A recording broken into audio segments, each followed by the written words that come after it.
Buenos días compañeros, ¿cómo están? Espero que estén muy bien. Mi grupo está conformado por Sandra Mayeli Romero Cruz, Jason Felipe Ruiz Curico y quien les habla, Andrés Felipe Plancha Barrera. Les vamos a hablar sobre la administración de medicamentos por la vía endovenosa. Buenos días, pues a continuación les voy a hablar sobre la vía endovenosa. La definición sobre lo que consiste esta vía es que pues, son unas maniobras que se realizan para introducir diversos medicamentos hacia el torrente sanguíneo a través de las venas. De igual manera también esto sirve para extraer muestras de sangre para exámenes y por otras instancias para la introducción de sustancias para estudios y diagnósticos. Algunos objetivos de la vía endovenosa son aplicar ciertas sustancias que sirven como medio de diagnóstico, administrar por vía venosa sustancias que no pueden ser administradas por otra vía y obtener una acción rápida del medicamento.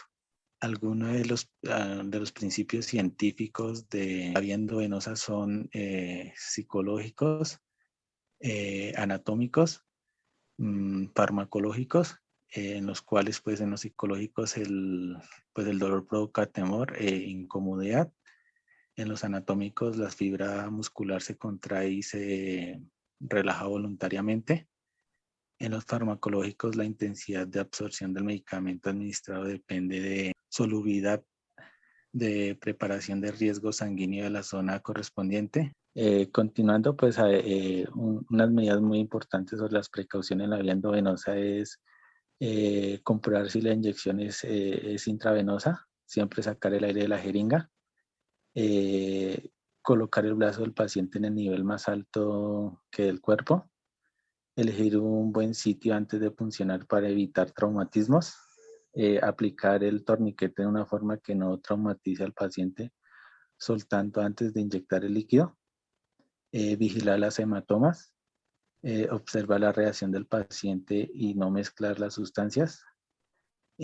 También dejar al paciente en reposo después de la aplicación ante cualquier tratamiento. Las zonas de administración hacia la vía endovenosa, pues algunas de las más utilizadas son la vena cefálica media, la basílica media en la extremidad superior, la vena yugular interna del cuello, venas en la zona distal entre el antebrazo, cefálica, accesoria y antebraquial mediana, como podemos observar ahí en la presente imagen, en donde podemos visión anatómicamente las diferentes accesos hacia la vía endovenosa. Pues a continuación les voy a hablar sobre las complicaciones de la vía endovenosa, en donde pues podemos observar ahí en el cuadro dos sitios importantes, como la extravasación, que produce inflamación, necrosis hacia ese nivel. La fiebre suele manifestarse por una hipertermia hasta de 40 grados. Es un fenómeno muy raro que se espontáneamente. Podemos observar también el shock de velocidad, que se mantiene por una caída brusca de la presión arterial, con mareos y pérdida de conocimiento. Por otra parte, podemos observar también la embolia gaseosa que ocurre al inyectar aire a la circulación y transmisiones de infecciones como la hepatitis B, el SIDA, y etc. Bueno, a continuación les voy a hablar sobre la venoclisis. Se dice que es la introducción de una cantidad de líquido al torrente circulatorio con fines diagnósticos y terapéuticos.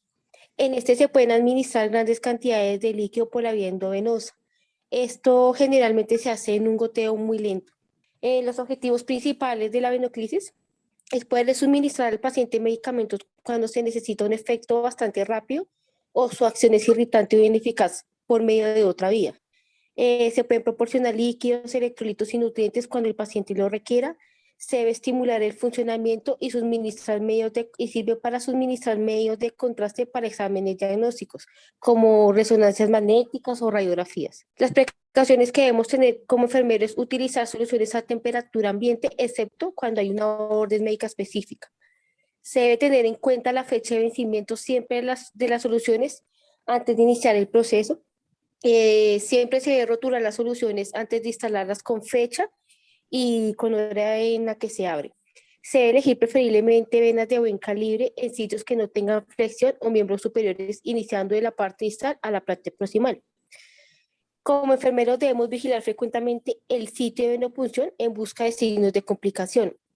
Se debe instalar la nueva solución siempre antes de que la anterior se termine totalmente, y así evitamos que haya paso de aire del equipo hacia el paciente y así se le evita una complicación. El equipo que necesitamos, bandeja con catéter o Yelco, encontramos números 16, 18, 20, 22 y 24, dependiendo del tipo del paciente y pues dependiendo también la vena del paciente.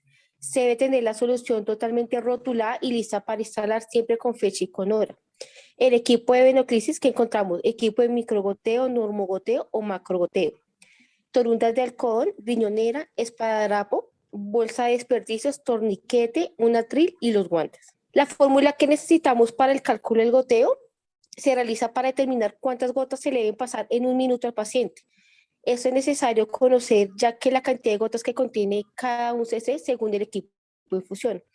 Entonces encontramos que el equipo de normogoteo son 20 gotas por cc, el equipo de macrogoteo son 10 gotas por cc, el de microgoteo 60 microgotas por cc y el equipo de transfusión que son 15 gotas por cc. Entonces a continuación les vamos a mostrar una fórmula para calcular el número de gotas que se le deben pasar por minuto al paciente. Entonces la fórmula es número de gotas es igual a cantidad ordenada por número de equipo dividido en tiempo. Entonces aquí colocamos un ejemplo que dice solución salina normal a 100 cc por hora en un equipo de macrogoteo. ¿Cuántas gotas debemos pasar por minuto al paciente? Entonces aquí aplicamos la fórmula. Número de gotas es igual a 100 cc por hora por 10 gotas por minuto, que es la cantidad de gotas que pasan en un equipo de macrogoteo dividido en 60 minutos. Eso nos da 100 dividido en 60, nos da 16.66. Ese valor se aproxima y nos da 17 gotas por minuto, que es lo que debemos pasarle al paciente. ¿Cuáles son las causas más comunes del goteo lento? Que el equipo de endocrisis puede estar acodado, que puede haber infiltración, el nivel de la solución puede ser o muy alto o muy bajo en la cámara del equipo. La solución puede estar a un nivel más bajo de lo indicado con respecto al sitio de venoclisis. Puede haber una alteración de la posición del miembro donde está instalada la venoclisis por una mala fijación del equipo. Eso normalmente ocurre cuando el personal de enfermería no fija bien con esparadrapo el equipo. Puede haber posibilidades de que él se lo retire o se mueva y pues pueda producirle una inflamación o una irritación en el sitio. ¿Qué complicaciones más comunes encontramos acá? El paciente puede presentar una bacteremia, una embolia gaseosa, una flebitis química, una flebitis mecánica, sobrecarga circulatoria y flebitis bacteriana. Por eso es importante que el enfermero esté siempre pendiente de cómo está el equipo, de cómo está la vena y de cómo está el yelco. Vamos a hablar sobre el catéter venoso intermitente o el catéter salino. Este catéter está conectado a un tapón o adaptador, que es una pequeña cámara cubierta por un diafragma de goma que se coloca al paciente siempre y cuando necesita administración intermitente de algún medicamento. No se utiliza ni para infusión de líquidos intravenosos continuos. Los objetivos son evitar la vigilancia permanente del personal de salud sobre líquidos del paciente. Siempre se debe mantener una vía venosa permeable, disminuir el riesgo de sobrehidratación en el paciente, facilitar la movilización y el traslado del paciente, su seguridad, la comodidad y ahorrar costos. El equipo que necesitamos sería un catéter venoso, un tapón adaptador, una jeringa de 2 centímetros con solución salina, un torniquete de torundas, solución antiséptica y esparadrapo. ¿Qué precauciones debemos tener? Siempre se debe verificar que el tapón o el adaptador esté bien conectado al catéter, que no quede flojo. Se debe lavar con solución salina una vez realizada la conexión para evitar que se le vayan a formar coágulos al paciente, igualmente que posterior a la administración del medicamento. Se debe marcar el sitio de venopunción con fecha, hora y nombre de la persona que lo realizó y número de yelco que se le coloca al paciente. Se debe cambiar el sitio de venopunción y el equipo de infusión cada 72 horas. Al administrar medicamentos, se debe verificar que la aguja esté siempre bien conectada al adaptador o al tapón y que no vaya a estar floja. Como personal de enfermería, debemos vigilar que no haya aparición de signos de flebitis en el paciente. El equipo de administración de medicamentos es muy diferente al de líquido base. Durante el baño se debe proteger del agua el sitio de punción, se le debe cubrir al paciente con un plástico o con una bolsa. Antes de la administración de cada medicamento y el tiempo en que debe ser administrado, se debe verificar el volumen de dilución del medicamento y el tiempo en que debe ser administrado.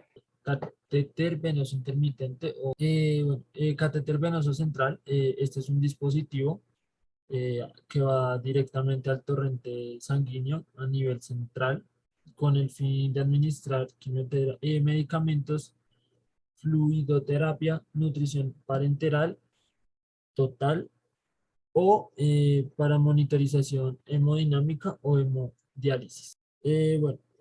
Como objetivos tenemos que este catéter se dispone de un acceso venoso rápido, seguro y eficaz, donde se requiere para tratamientos que son de larga duración.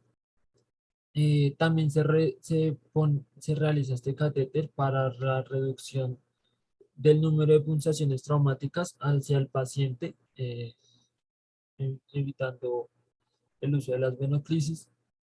También evitar daños por extravasación o necrosis. También para favorecer la comodidad del paciente, así como para tener una mejor calidad de vida y también para una buena administración de medicamentos, de líquidos o de nutrición. ¿Qué equipo se necesita para la realización de este catéter? Se necesita un campo estéril, eh, alcohol al 70%, gasas estériles, un par de guantes estériles, un adaptador sin aguja para cambios adaptadora, jeringa CC, ampula de aguja inyectable y alcohol en gel. La ampula es como la guía que se usa para la colocación de este catéter. A nivel de epidemiología, el uso de estos dispositivos intravasculares periféricos en los pacientes internados es casi el 70%, ya que asimismo han demostrado que el 10% de ellos corresponden a catéter venoso central. También se ha documentado que en Estados Unidos se colocan alrededor de 5 millones de catéter venosos al año, teniendo complicaciones frecuentes, principalmente mecánicas e infecciosas. Esto ocurre de un 5 a un 19%.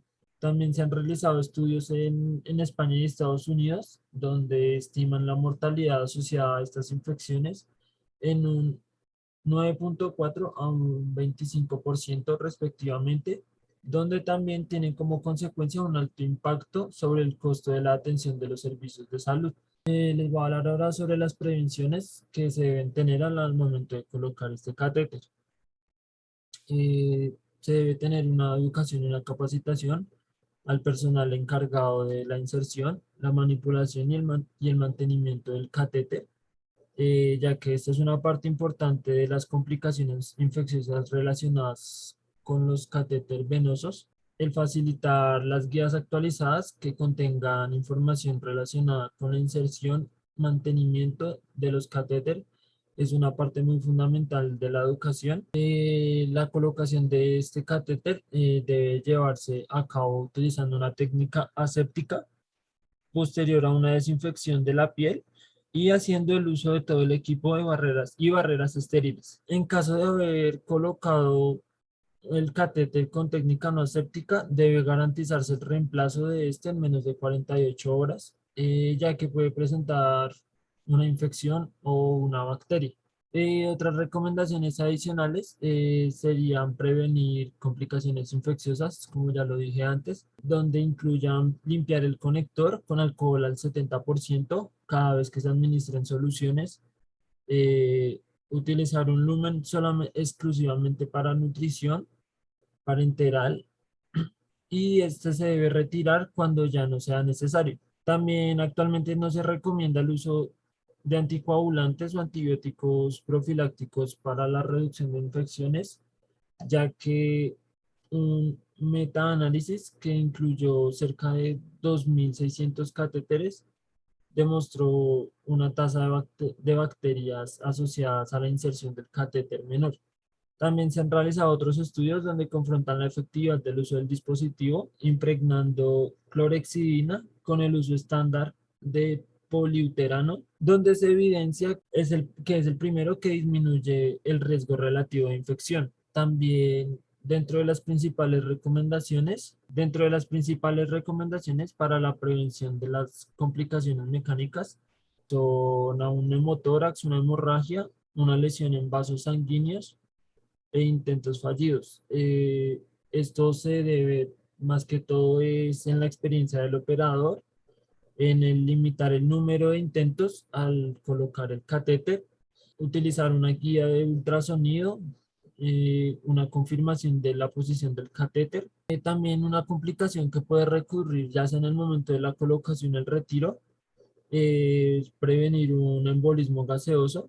Al insertar el catéter, se recomienda que el paciente esté en posición de Trendelenburg, pedirle que realice la maniobra de Valsalva y ocluir prontamente el catéter o aguja al extraer el catéter venoso central. ¿Qué complicaciones puede presentar? Una complicación inmediata es la función arterial en un porcentaje de se presenta en un porcentaje de entre un 4.4 y un 9.3% de las colocaciones de los catéteres, donde las complicaciones son asociadas a hematomas, accidentes cerebrovasculares, pseudoaneurismas, diserción, trombosis, taponamiento cardíaco y fístula arteriovenosa. Estos catéteres por vía femoral también pueden conllevar a sangrados retroperitoneales o isquemias de extremidades. Si se sospecha de una lesión vascular, se debe extraer la aguja y aplicar presión por 15 minutos. Así se prevé la formación de un hematoma, aumentando el sangrado. En caso de haber un sangrado, es una de las complicaciones menos comunes. Sin embargo, los hematomas se pueden llegar a formar en la parte del cuello por lesión de la arteria carótida. Pueden obstruir la vía aérea dependiendo de su tamaño. También se ha visto en un 4.7% una complicación que pone en riesgo la vida del paciente. De un neumotórax o hemotórax, la punción accidental de la membrana pleural, dejando la entrada del aire de la atmósfera por la cavidad pleural que se conoce como neumotórax. Bueno, ahora en complicaciones tardías puede presentar infecciones, como se ha mencionado anteriormente, la cavidad de la infección relacionada con la colocación del catéter es sumamente alta y su diagnóstico va a depender de las manifestaciones clínicas y la confirmación por medio de microbiología. Al término de la infección sanguínea, se confirma en el laboratorio que se debe tener al menos uno de los siguientes criterios. Uno sería el patógeno reconocido o uno de los hemocultivos. Presentar al menos uno de los síntomas, ya sea temperatura superior a 38 grados, escalofríos, hipotensión, y que el patógeno no se esté relacionando con la infección en algún otro sitio. Paciente menor a un año con el que al menos uno de los síntomas serían fiebre, hipotermia, apneas o bradicardias. Muchas gracias, compañeros. Eso sería todo. Espero que les haya gustado mucho el video.